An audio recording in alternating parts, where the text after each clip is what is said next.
Bismillahirrahmanirrahim. Assalamualaikum warahmatullahi wabarakatuh.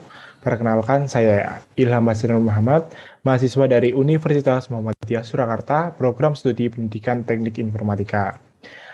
Baik, sebelumnya saya ingin berterima kasih kepada Bapak Kementerian Pendidikan Kebudayaan Ristek Dikti dan beserta tim yang telah menyelenggarakan program Merdeka Belajar Kampus Merdeka terkhusus pada program MSIP ini. Kemudian saya juga berterima kasih kepada pihak Orbit Future Academy yang telah menerima dan membimbing saya dan teman-teman dari awal kegiatan hingga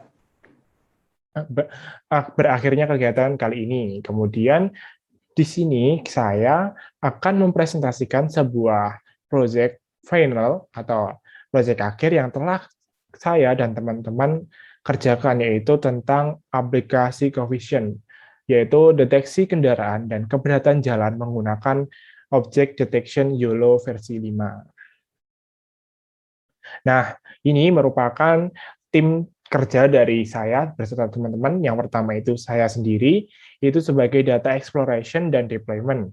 Kemudian ada Muhammad Ainul Yakin sebagai data acquisition, kemudian juga deployment. Kemudian ada Putri Anggia Cahyani itu sebagai data exploration dan modeling. Kemudian ada juga Khairul Aman sebagai data acquisition dan modeling. Nah, kemudian proyek kami itu apa sih? Proyek kami itu adalah sistem penghitung kendaraan pada jalan raya yang memanfaatkan deep learning object tracking yang mana bisa diproses secara real time maupun tidak. Dan tentunya secara otomatis melakukan perhitungan kendaraan dari input berupa video, yaitu yang kami namai yaitu coefficient. Nah, apa itu coefficient? Coefficient itu terdiri dari dua kata, yaitu CO atau counting yang berarti itu menghitung, kemudian ada vision yaitu penglihatan. Nah, kemudian dari proyek kami juga melakukan mencari permasalahan yang akan kami angkat. Yang latar belakangnya yang pertama itu ada penggunaan jalan di raya di Indonesia, pengguna jalan raya di Indonesia mengalami peningkatan di setiap tahunnya. Kemudian ada dampak negatif dari kepadatan lalu lintas seperti kebisingan, kemudian kemacetan, kemudian ada polusi udara, dan lain sebagainya. Kemudian berkembangnya teknologi berupa Internet of Things, machine learning, maupun big data, serta AI atau artificial intelligence. Seperti itu. Kemudian kita juga melakukan problem scoping, ada 4. Yang pertama itu what, apa masalah yang ingin kami selesaikan, yaitu masalah perhitungan jumlah kendaraan pada masing-masing jenisnya. Kemudian who atau siapa yang memanfaatkan ide kami, yaitu pada pemerintah kota maupun daerah. Kemudian ada juga where atau di mana sistem tersebut dapat diimplementasikan, yaitu dapat diimplementasikan pada jalan raya. Kemudian why, mengapa pemerintah membutuhkan ide atau sistem yang kami buat, yaitu karena pemerintah juga membutuhkan data jumlah kendaraan maupun pengguna jalan sebelum menentukan kebijakan yang sesuai atau terbaik pada daerah yang rawan dengan kemacetan seperti Jakarta maupun kota-kota besar lainnya. Seperti itu.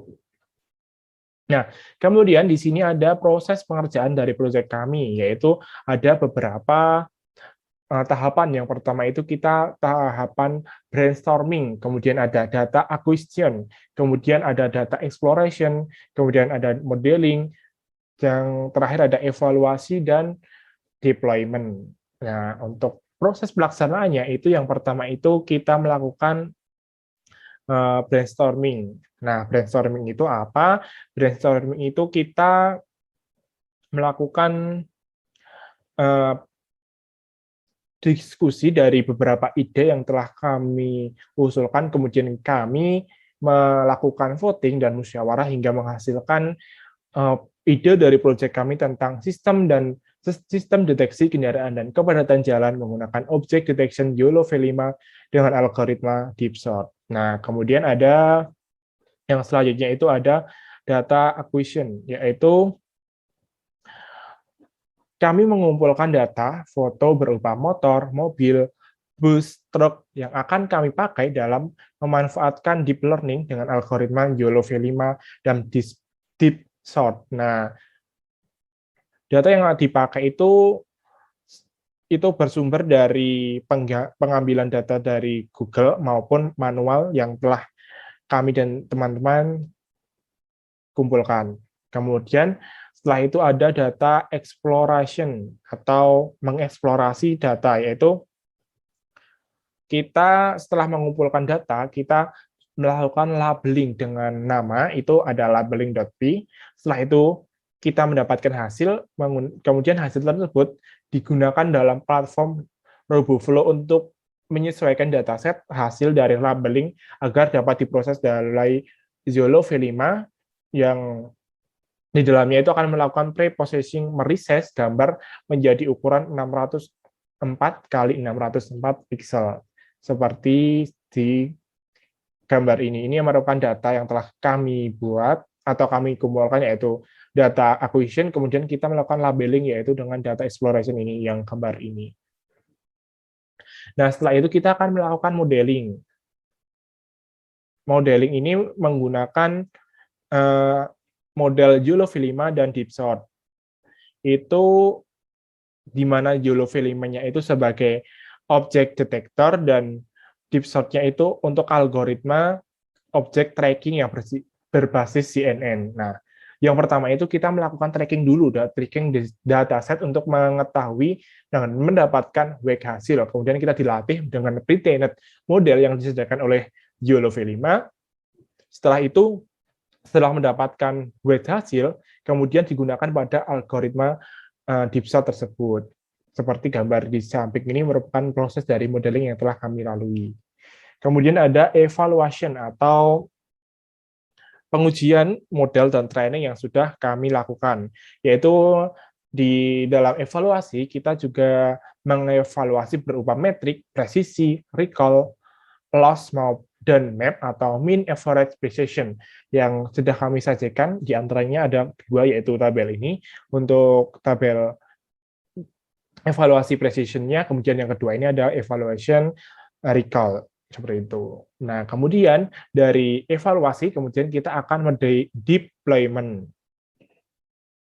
Deployment itu untuk menyebarkan aplikasi yang telah kami buat, yaitu kita menggunakan website yang telah dibuat UI-nya seperti di bawah, di samping ini, kemudian nantinya hasilnya akan seperti yang ini. Nah, di sini kami itu juga menggunakan deployment-nya menggunakan framework Django, kemudian juga Heroku. Namun dalam proyek kami tidak bisa di-deploy ke Heroku karena ada terkait masalah kendala dari proyek kami, yaitu kebesaran size yang kami buat, yaitu melebihi batas maksimal dari Heroku tersendiri. Maka dari itu kami masih menggunakan website lokal seperti di samping ini. Nah, untuk hasilnya itu ini seperti ini. Ini merupakan tampilan UI yang telah kami buat. Ini ada tombol nanti yang bisa men-start atau men-submit video yang digunakan untuk mendeteksi dan menghitung objek atau menghitung kendaraan. Kemudian ini merupakan hasil dari counting-nya atau perhitungan dari project yang kami buat. Nah, mungkin untuk video project-nya akan saya sisipkan bagian akhir nanti. Seperti itu. Mungkin itu saja yang dapat kami sampaikan, yang kami dan teman buat. Itu masih ada kekurangan, kekeliruan. Mungkin dari proyek kami akan kami kembangkan yang lebih lanjut untuk kedepannya. Terima kasih. Kurang lebihnya dari saya. Wassalamualaikum warahmatullahi wabarakatuh.